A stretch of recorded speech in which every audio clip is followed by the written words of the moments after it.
nimbasigira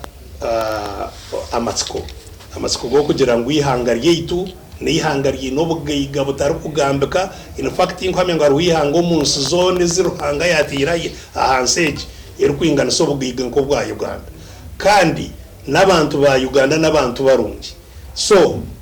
nitwe twenka bakiremerwe kwekora mu murumo kugira ngo yese yitwagiitebekanisa yakorera buri omwe yagera okugasirwa omunsi echo nico twire ntugeze okora amasiko agenda kubaserekera no kugira ngo nyomu kurebo kwanje kandi tukuke akwa ninyetorora Uganda yona nindeba ngo abantu hati okwetegereza bakwine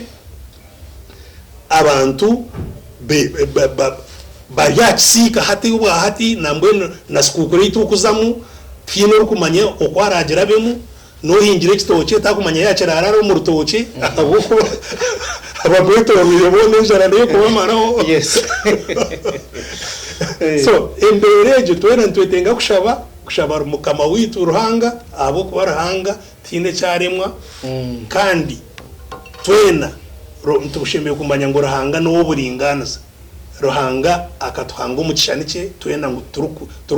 turukwingana umishoge twena ntwingana nabo ico twantu Rwanda buringaniza nabatwine nabwo ico muhame mugume mutaka wa masiko Christmas ejamazarwaga mukama witu Yesu Kristo mugatemu okushaba kwa mani konga tushabe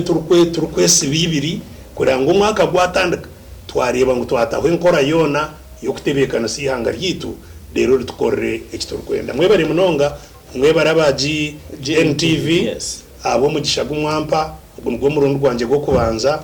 okwija ahambehoza television ya GNTV mwebaremere muyimo kwereza abantu beitu mu Uganda kandi munyikereze mwena naba GNTV nabakurikiza ba GNTV mwena okubatengera okumara umwaka kurungi kandi nebiro bikuru ebiturukuzamu babere byo businguzi kandi bihorere mukama abankumira gumenimo yabare Dr.